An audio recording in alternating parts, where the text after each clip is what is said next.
नमस्कार, मैं हूं आपके साथ सोनिया चौहान। अपना उत्तर प्रदेश में आप सभी का स्वागत है। रुक करते हैं खबरों की ओर।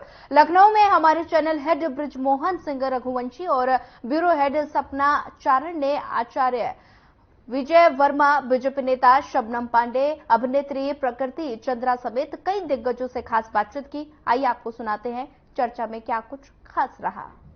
मौजूद है आज के खास कार्यक्रम में जो महायुद्ध 2024 को लेकर है। आपका क्या एस्ट्रोलॉजी की अगर हम बात करें, आपको क्या लगता है, क्या कहना है आपका 2024 का इलेक्शन किस तरफ बाजी मारेगा? देखिए, एक्चुअली हमको लगता है कि युद्ध जो होता है वो दो राजाओं के बीच में होता है। एक राजा जो वर्तमान में है माननीय प्रधानमंत्री नरेंद्र मोदी जी, जिनकी कुंडली में हमने बहुत रिसर्च की, काफी कुछ रिसर्च किया। इसके पहले भी हमने बहुत सारी बातें कही हैं और नरेंद्र मोदी जी की जो कुंडली है उसको अगर हम देख रहे हैं, मेरे हिसाब से तो नरेंद्र मोदी जी का जो ये नारा है और वो जो कॉन्फिडेंस है 400 प्लस का, 400 पार का, वो पूरा होता हुआ पूरी तरीके से दिख रहा है। जुझारू आदमी है, उनकी लग्न वृश्चिक है, वृश्चिक राशि के हैं और जैसा कि पहले भी शायद इसी चैनल में किसी चैनल में हमने कहा है कि शनि की जो स्थिति है, क्योंकि शनि ही सबको बनाता है और बिगाड़ता भी है, तो शनि देव की जो पोजीशन है उसको देखते हुए भी नरेंद्र मोदी जी हमको पूरी तरीके से लीड करते हुए दिख रहे हैं। और हो सकता है कि हमारे नॉर्थ इंडिया में इस साइड में कुछ सीटें हो सकता है कम हो, लेकिन हमें पूरी तरीके से विश्वास है कि दक्षिण में और उस साइड में काफी कुछ सीटों में बढ़ोतरी होनी है। तो जीत तो नो डाउट नरेंद्र मोदी जी की है और प्रधानमंत्री नरेंद्र मोदी जी फिर से प्रधानमंत्री बनेंगे, इस बात की तो बहुत बड़ी संभावना है। एस्ट्रोलॉजी की अगर हम बात करें तो एस्ट्रोलॉजी में ऐसा नरेंद्र मोदी जी की कुंडली देख के कई आचार्यों ने, कई पंडितों ने ये बताया कि उनकी 10 साल की दशा थी। तो क्या वो 10 साल की दशा उनकी चल रही है या वो खत्म हो गई है या आगे किस तरह से? वो 100% चल रही है और वो अभी चलेगी और हमको लगता है कि अब की बार कुछ कोविड वगैरह की वजह से उन्हें काम करने का मौका कम मिला है और अभी तो फिलहाल ये लीड करेंगे ही करेंगे और कोई ताकत नहीं है, बल्कि लीड भी करेंगे। और शायद जो आने वाला, क्योंकि भारत का जो लग्न है वो भी वृष लग्न है और कर्क राशि है, तो अगर भारत की कुंडली को भी देखते हैं तो ये जो आने वाले जो 5 साल हैं वो भारत के लिए बहुत जबरदस्त अच्छे हैं। आचार्य जी, ये साल शनि का साल क्यों कहा जा रहा है? एक्चुअली हर साल हम लोग किसी को मंत्री और किसी ग्रह को राजा बनाते हैं, तो अब की बार शनिदेव खुद मंत्री हैं, तो शनिदेव बहुत अच्छे से न्याय करेंगे। जैसा कि हम पहले भी कहे हैं कि शनिदेव को न्याय का देवता माना जाता है और सबसे बड़ी बात है कि शनि कर्म के देवता हैं, कर्मों के हिसाब से काम करते हैं। कार्यों को बढ़ाते हुए बात करते हैं शबनम पांडे जी से। शबनम पांडे जी के बारे में पहले आपको मैं बता दूं, ये एक समय में रीता बोगड़ा जोशी जी की एक शिष्य आ रही है। मैं इनको बहुत टाइम से जानता हूँ, करीब 20 सालों से मैं इनसे परिचित हूँ और इन्होंने उनका काफी टाइम का साथ दिया है। पहले वो कांग्रेस में थी, शबनम पांडे जी ने अपना जो कैरियर शुरू किया था तो कांग्रेस में थी। उसके बाद जब रीता बोगड़ा जी भाजपा में आई तो उसके बाद शबनम पांडे जी भी भाजपा में आई। आज भाजपा की नेत्री हैं। मैं बात करना चाहूंगा कि भारतीय जनता पार्टी का जो पहला नारा है 400 पार, इसको किस तरीके से देख रही? क्या वाकई 400 पार भारतीय जनता पार्टी जा रही है या नहीं जा रही है? जा रही तो क्या देखिए, सबसे पहली बात कि आज हम ऐसे दिन पे इस कार्यक्रम को में संबोधन कर रहे हैं कि दूसरे दिन हमें वोट देने जाना है।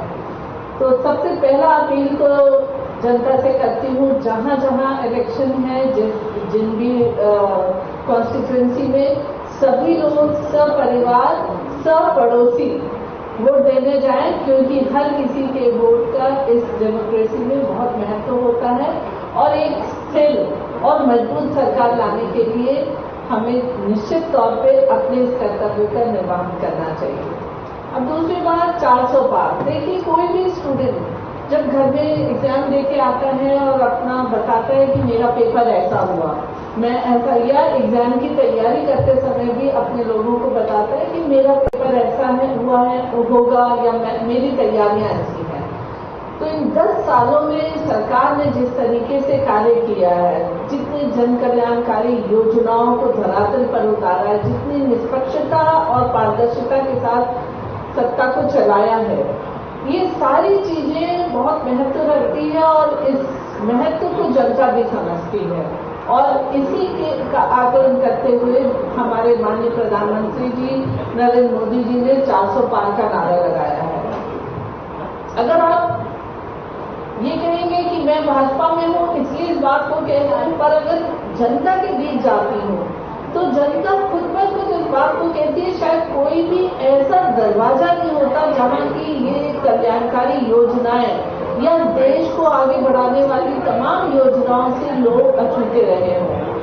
जो नौकरी पेशा वाले लोग हैं, व्यापार वाले लोग हैं, वो कनेक्टिविटी को लेकर बहुत प्रसन्न हैं कि देखिए एयर कनेक्टिविटी हो, वाटर कनेक्टिविटी हो या रोड कनेक्टिविटी हो, सब में भारत ने ऐसा प्रदर्शन किया, भारत सरकार ने ऐसा प्रदर्शन किया कि 5 दशक तक रहने वाली सरकारें आज सोच रही हैं विपक्ष में बैठे कि हम इसकी तोड़ क्या निकालें। अभी हमसे पहले जब एक पत्रकार बंधु बता रहे थे प्रभात जी, तो कह रहे थे विपक्ष कैंपेनिंग के लिए बाहर निकल गया, अगर निकलता तो असर होता, पर वो निकले तो किस चीज पे निकले, क्योंकि उन्हें पता है कि हमने 5 दशक तक ये विकास नहीं किया देश का, प्रदेश का, जो इस सरकार ने किया है। 2024 को लेकर हमने बातचीत की, हमारे साथ बहुत सारे गेस्ट मौजूद रहे, यहाँ पर सबसे अलग अलग विषयों पर बातचीत की, हमने पॉलिटिक्स को लेकर बातचीत की और भी अलग विषयों पर बातचीत की। उसी क्रम में हमारे साथ प्रकृति चंद्रा जो कि अभिनेत्री हैं, जिनके बहुत सारे प्रोजेक्ट्स मुंबई में अभी ऑलरेडी चल रहे हैं, उनसे हम बातचीत करेंगे। आपके इन प्रोजेक्ट्स के बारे में थोड़ा बताइए, आपके करियर के बारे में हमारे व्यूअर्स को थोड़ा बताइए। मैं लोगों को मोटिवेट करती हूँ कि डेथ के बाद आइज डोनेट करने के लिए, और ये मैं तब से कर रही हूँ जब से मैं 4.5 साल की थी। और आज मेरे इन एफर्ट्स की वजह से हंड्रेड्स ऑफ कॉर्नर लाइन्स इस दुनिया को देख पा रहे हैं, जिसके लिए मेरा नाम Limca book of records twice उसमें आ चुका है। इसके अलावा मुझे बचपन से एक्टिंग का बहुत शौक था और फाइनली अब मैं बॉलीवुड में मेरा म्यूजिक वीडियो आ गया है और मैं एक स्टाइलिश एक्टर बन गई हूँ एंड मैं एक डांसर हूँ और मैं एनिमल्स को भी बहुत पसंद करती हूँ, बहुत प्यार करती हूँ। तो मेरी एनजीओ है जिसमें मेरे सारे बच्चों के लिए बहुत सारा कैंप्स वैम्प्स चलते रहते हैं। अलग अलग प्रोफाइल के लोगों से हमने आज बातचीत की, तो जैसे कि आप एक्टिंग करती हैं और साथ साथ तो आपने बताया सोशल वर्कर भी आप हैं। हम लोग इलेक्शंस को लेके बातचीत कर रहे हैं, लोकसभा 2024 को, पर आपकी क्या सोच है, क्या कहेंगे? मैं आपको बताना चाहूंगी कि ये जो प्रोग्राम हो रहा है ये लखनऊ शहर में हो रहा है और मैं स्पेशली मुंबई से फ्लाई करके मेरा और मेरा भाई लखनऊ आए हैं ताकि हम अपना वोट कास्ट कर सकें, क्योंकि मुझे ऐसा लगता है कि इस देश या किसी भी देश के लोगों के लिए ये बहुत ही बड़ी और बहुत ही इम्पोर्टेंट रिस्पॉन्सिबिलिटी होती है कि हम अपने देश की बागडोर किस इंसान के हाथों में सौंप रहे हैं।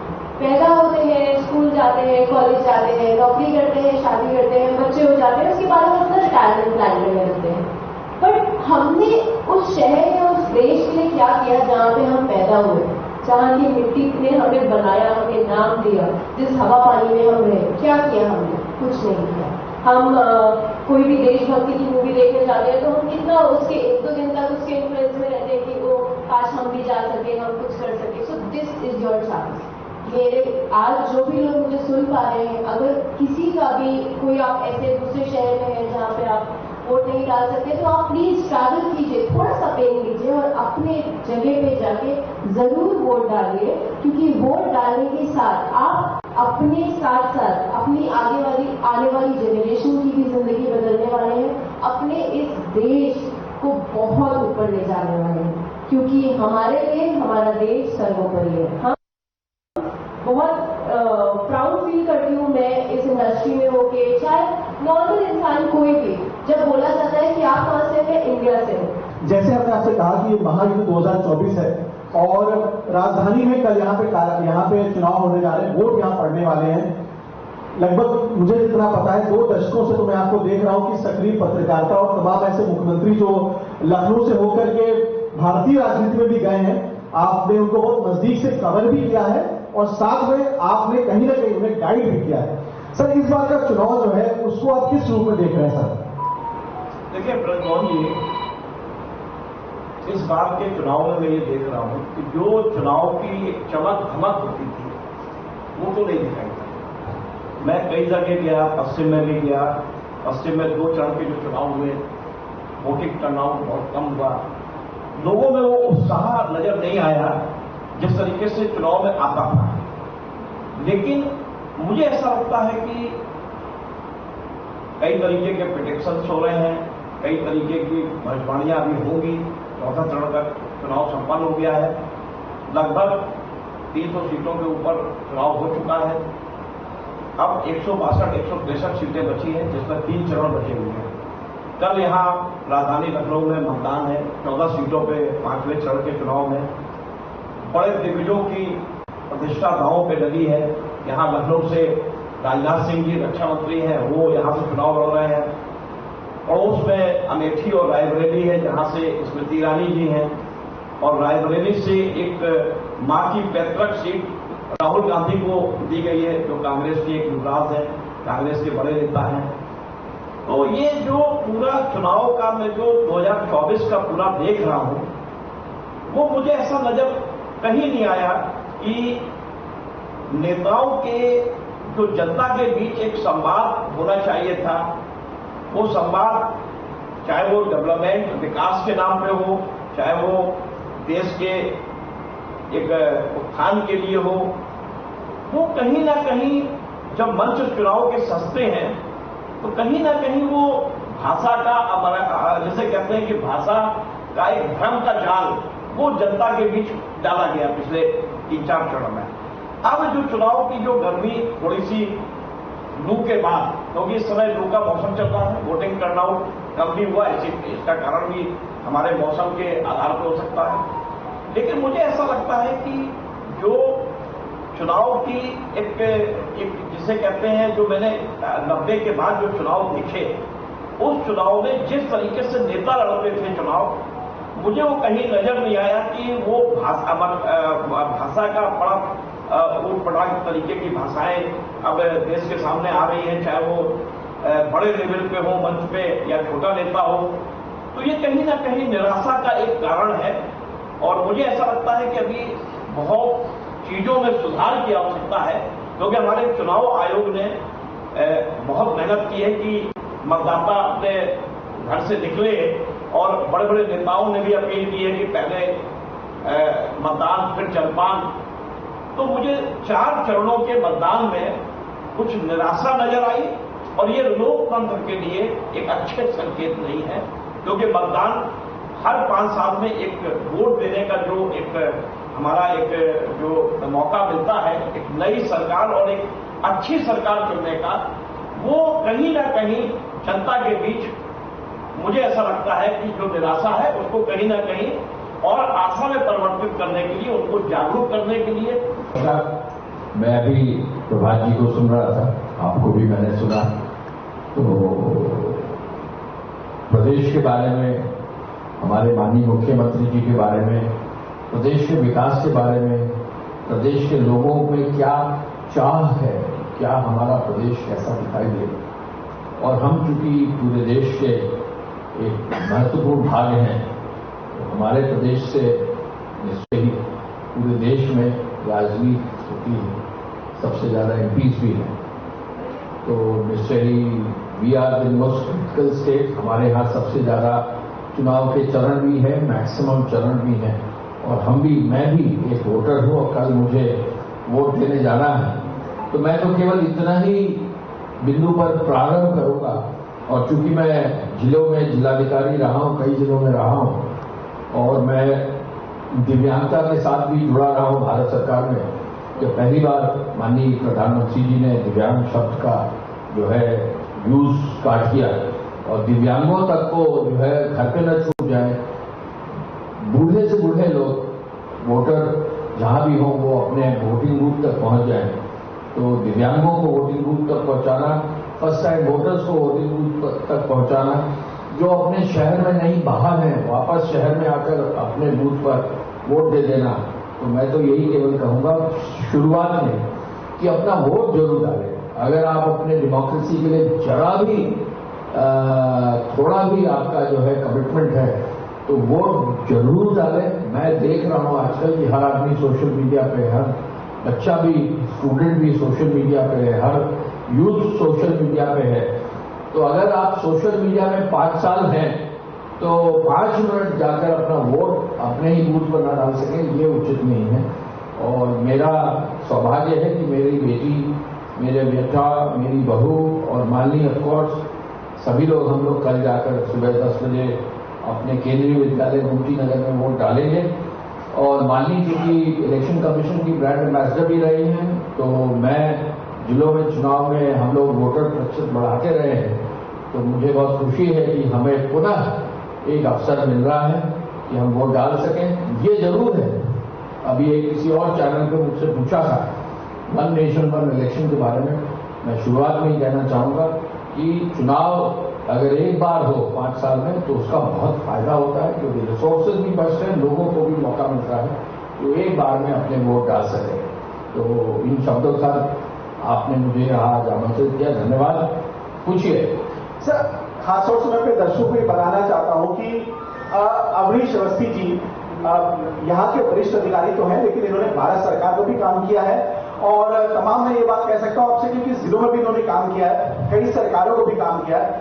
मैं आज इनके सामने एक ऐसी बात रखूंगा शायद जो इन्हें खुद भी नहीं पता होगा, लेकिन मैं अपने दर्शकों को बताना चाहता हूं कि ये अधिकारी जिनको आप शायद फिल्मों में ऐसी भूमिका में देखते होंगे वो आपके साथ मौजूद है। सर 2012 की ये बात है, शायद आपको ये बात पता नहीं कितनी पता है। मैं सिंचाई बात गेस्ट हाउस में बैठा था और उस समय एक नेता थे, तो पावर का उस समय चला, पावर सेक्रेटरी थे यूपी के, और वो मिनिस्टर ने मेरे सामने क्योंकि कोई मिलने वाले आए थे और उन्होंने आपसे को फोन करके बोला कि ये पावर के सेक्रेटरी आप हैं और ये हाइड्रो का प्रोजेक्ट का कुछ चिंता है वो आप कर दीजिए। आपने बोला निर्माण जो काम होगा मैं करूंगा, वैसे नहीं करूंगा। तो उन्होंने बोला नहीं आपको करना पड़ेगा। आपने वहां से जवाब दिया कि फोन स्पीकर पे था, आपने जवाब दिया सर आप मुझे हटा दीजिए। तो उन्होंने कहा नहीं पहले काम करवाएंगे तो फिर हटाएंगे। को लेकर मैं उत्तर प्रदेश बहुत पहले से आती रही, महिलाओं को लेकर जो बदलाव आया है और जितनी खुल के हम लोग चल पाते हैं, उनको ऐसा पहले नहीं था, मैंने खूब महसूस किया है। बस उसी पर मेरा सवाल है कि आप गृह विभाग में भी रहे तो इतना सेफ्टी आप देखिए जो आपने प्रश्न किया उसका मैं जड़ से उत्तर देता हूं। अगर किसी प्रदेश में कानून व्यवस्था बेहतर होती है, वो तभी बेहतर हो सकती है जब इस तरह से गुंडे, माफिया, जितने भी क्रिमिनल एलिमेंट्स हैं उनको कंट्रोल में लाया जाए। क्रिमिनल एलिमेंट सबसे पहले किसको प्रभावित करते हैं? समाज के कमजोर लोगों को, समाज में व्यापारियों को, सड़क पर चलती महिलाओं को, स्कूल के सामने निकलती हुई छात्राओं को, इनको जो है प्रभावित करते हैं। मुख्यमंत्री जी ने पहले दिन से तय किया कि 0 tolerance to crime and criminality. 0 means 0। And दूसरा उन्होंने कहा कि प्योर रूल ऑफ लॉ। तो मुख्यमंत्री जी का जो ये महिला सुरक्षा और महिला सशक्तिकरण और इस पूरे जो एस्पेक्ट को 50% हमारा जो है प्रदेश में है, लड़कियां हमारे प्रदेश में है, उस पर विशेष काम किया। 118 से अधिक कोर्ट्स महिलाओं के क्राइम्स और बच्चों के क्राइम्स के नए प्रदेश में स्थापित हुए। आज कल परसों मैं देख रहा था, महीनों से मैं देख रहा हूं, सालों से देख रहा हूं कि किसी भी मामले में, रेप के मामले में, मर्डर के मामले में, कोई भी मेजर क्राइम के मामले में यूपी का स्थान जो है 18वां, 20वां या मेरी 30वां स्थान आ गया है। मतलब we have the lowest rank. ये पॉसिबल तभी हुआ है जब हमारे प्रदेश की जो पुलिस व्यवस्था है, जो यूपी पुलिस है, ये पूरे विश्व की सबसे बड़ी पुलिस है। इसकी 3 लाख से संख्या बढ़ाकर 4.5 लाख की गई। इसमें महिलाएं 10,000 से बढ़ाकर 20,000 महिलाएं और जोड़ी गई। विमेन कांस्टेबल 30,000 महिलाएं होगी। इसके लिए जो है टेक्निकल साइड में, साइबर में, फॉरेंसिक में, वेपनरी में इसको टेक्निकली और मजबूत किया गया। इससे इंफ्रास्ट्रक्चर के लिए नए थाने, नए पुलिस स्टेशन, नई पुलिस के वाहन, तो ये इंफ्रास्ट्रक्चर पूरा बढ़ाया गया। और फिर एक बहुत महत्वपूर्ण चीज थी जो महिला सशक्तिकरण पर आपने बात की। भाजपा की जब बात आती है ना तो बहुत सारे लोगों के मन में इस बात को प्रयास भी है, और खासतौर से क्योंकि वो लोग वोट डालते हैं। अब हम अपने साथ में यहाँ पे महिला है, उनके पास भी लोगों से पूछवाएंगे कि आपने जो बातें कही वो कितनी प्रैक्टिकली वो है, उसके लिए भी हम जरूर इस बात को जानेंगे। ये हमारे साथ एक ऐसी महिला है जो दिन भर काम करती है, शाम को ये अपने परिवार को संभालती है। भाजपा की सरकार 2017 से यहाँ पे है। मैम आप बताइए, आप अपना जो है ना दिन भर में देखता हूँ कि आप काम भी करती हैं, शाम को अपने परिवार को संभालती हैं। सरकार की क्या भूमिका हुई 2017 के बाद से अब तक? क्योंकि शबनम जी ने बहुत सारी ऐसी बातें बताई जिसकी वजह से ये ऐसा लगता है कि भाजपा सरकार सबसे बेहतरीन सरकार है, लेकिन आप क्या सोचती हैं और आप इनसे कोई प्रश्न अगर पूछना चाहेंगे? मैं ये सोचती हूँ कि भाजपा सरकार अच्छी है हम लोगों के लिए, क्योंकि इससे पहले जो भी था हम लोगों ने पिछले सरकार को भी देखा था, तभी हम बाहर निकलते थे, तभी हम जॉब पे जाते थे, तभी हम सारी चीज़ों को फेस करते थे। लेकिन आज के टाइम में जब से भाजपा सरकार है यूपी में, तभी हम जॉब पे जाते निकलते हैं। जो हम फ्रीडम, जो हम चीज़ें फेस करते हैं, सोचते हैं, अभी महसूस करते हैं, वो पिछली सरकारों में हमने नहीं किया। अभी हम कहीं भी जाते हैं एकदम निर्भरक जाते हैं, और चाहे कितनी भी टाइम हो जाए तो ऐसे में बिना झिझक के चली आती हूँ, बिना डर के। लेकिन पहले हम लोग ऐसा सोचते थे कि अरे चलो थोड़ा ये हो रहा है, थोड़ा टाइम नहीं मिला है, थोड़ा ऑटो रिक्शा नहीं मिला था, तो हम लोग थोड़ा झिझकते थे। लेकिन अभी ऐसा कुछ नहीं है, इसलिए ये सरकार हम महिलाओं के लिए तो काफ़ी अच्छा है हर स्तर पे। और समापन पे जब इस देश में धर्म अपनी पराकाष्ठा पर पहुंच चुका है और धर्म, हर वो राजनीतिक दल कोई भी हो, वो धर्म की चादर ओढ़े कहीं ना कहीं अपनी रोटियां सेक रहा है, लेकिन उसमें इसी क्रम में तमाम ऐसे भी लोग हैं जो धर्म के प्रति उसको तरक्की, डेवलपमेंट से कहीं दूर रखते हैं, और इसलिए उनको कहीं ना कहीं वर्तमान सरकार के साथ बहुत सारे सरोकार हैं और उनसे उम्मीदें हैं, और उनसे उन्होंने उस उम्मीद के चलते वो उन पर अब दोबारा भी भरोसा करना चाहते हैं। और आज इन्हीं सब चर्चाओं पर बातचीत करने के लिए हमारे साथ हमारे गेस्ट मौजूद हैं, father Sachin Singh. Father, thank you so much for coming over here. Welcome, it's my pleasure, thank you very much आप सभी का और प्रेस मोहन जी आप सबका कि आपने ये न्योता हमें दिया कि आज मैं आपके सामने उपस्थित हो सकूं और कुछ बातें वार्तालाप कर सकूं। तो हम शुरुआत करना चाहेंगे क्योंकि ये मंच बड़ा अलग सा है, आमतौर से संडे का दिन है और जो एक पादरी का जो धर्म है वो चर्च में होता है, लेकिन मुझे लगता है कि आज से काफी वर्ष पहले जो धार्मिक गुरु हुआ करते थे वो कहीं ना कहीं सत्ता के साथ रहते थे, शासन के बगल में रहते थे। उसका कारण ये था कि धर्म और कर्म, शायद ये आप मुझे सही बताइए कि आप धर्म के रक्षक हैं, आप धर्म के प्रतिनिधि हैं और हम एक पत्रकार हैं, लेकिन धार्मिक जो प्रतिनिधि हैं वो कहीं ना कहीं शासन के साथ हमेशा रहा करते थे। वर्तमान प्रदेश में यहाँ पे चुनाव है और खासतौर से लखनऊ में चुनाव है, आप भी लखनऊ में रहते हैं, क्या कहना चाहेंगे इस बार के चुनाव के मुद्दे? इस बार आपको क्या लगता है कि जिसको देख करके आप लोग वोट डालेंगे, और मतलब ये थोड़ा निजी सवाल हो जाएगा, लेकिन आपको किस पार्टी को आप, अगर मैं बोलूं, अगर आप दल का नाम ना भी बताना चाहें तो किस तरह की पार्टी को आप अपना वोट देना चाहेंगे? सबसे पहले तो मैं ये कहना चाहूंगा कि जो आपने पुराने समय की बात बताई, जो धर्म गुरु हुआ करते थे, उनमें मेरे जो ग्रैंडफादर दादाजी जो धर्म गुरु थे, कैंट क्षेत्र में जहां पे चारों धर्म गुरु साथ में कार्य करते थे, और साथ साथ में जब डॉक्टर राधाकृष्ण जी यहाँ पे आए और भी जो नेता आए, सबसे खास तो डॉक्टर राधाकृष्ण जी, तो इन चारों धर्म गुरुओं को साथ में बुलाया गया। आर्मी हेडक्वार्टर्स में, गुरजी ग्राउंड में आर्मी डे के टाइम पे वो आए, फ्लैग होस्टिंग की, राष्ट्र को सम्मान किया और साथ साथ में झंडारोहण भी किया, और उन चारों धर्म गुरुओं को उन्होंने एक समान उनको फेलिसिटेट किया, उनसे बातचीत की। तो वो समय था कि राष्ट्र धर्मगुरुओं के साथ मिलकर और धर्मगुरु राष्ट्र के साथ मिलकर काम करते थे, और वही ट्रेंड जबकि हम इस लेगेसी को फॉलो करते हुए आगे बढ़ रहे हैं, और हम भी उसी पंजीरों पे अपने डालने चुके हैं, और वही चीज जो हमने सीखा उनसे वो आज भी उसको कैरी फॉरवर्ड करते हैं। अब रही बात धर्म की कि धर्म और राष्ट्र किस तरीके से साथ में काम करे, तो इसके बारे में बाइबल में बहुत अच्छा उदाहरण दिया गया है, जिसपे ये हिदायत दी गई है कि ये होली बाइबल में एक बात स्पष्ट लिखी गई है और उस पर हम लोग को ऑर्डर दिया गया है। अब वो ये कि अपने लीडर्स के साथ और अपने जो ऑफिसर्स हैं उनके साथ कदम से कदम मिला के चलना है, क्योंकि जो पोस्ट उनको मिली है, चाहे लीडरशिप की चाहे ऑफिसर ग्रेड की, वो ईश्वर की तरफ से मिली है। तो हम लोग को ये हिदायत दी गई है कि जो भी सत्ता में होते हैं कि हर एक सिटीजन की ये रिस्पॉन्सिबिलिटी है कि अगर इस देश को अपना परिवार समझते हैं तो याद रखिए आपका परिवार आपका शहर का यूनिट है और शहर इस प्रदेश का यूनिट है और प्रदेश पूरे देश का यूनिट है। आपकी जिम्मेदारी बहुत बड़ी है, क्योंकि आप अगर अपने ईश्वर के लिए काम करते हैं तो उसी प्रकार आप अपने देश में भी काम करें। और अंग्रेजी में कहावत है, if not now then when and if not you then who. Thank you very much.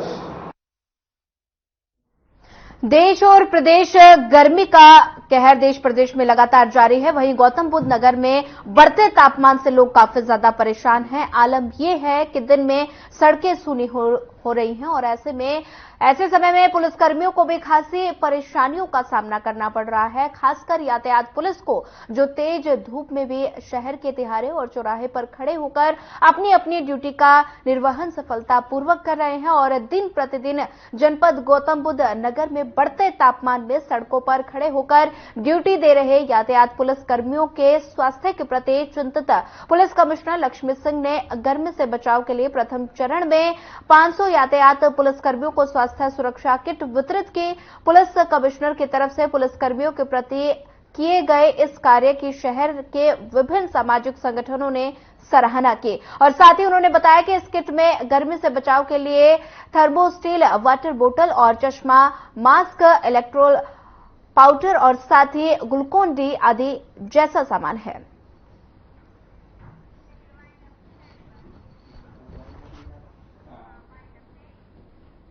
फिलहाल इस बुलेटिन में इतना ही। ज्यादा खबरों के लिए बने रहिए हमारे साथ। नमस्कार।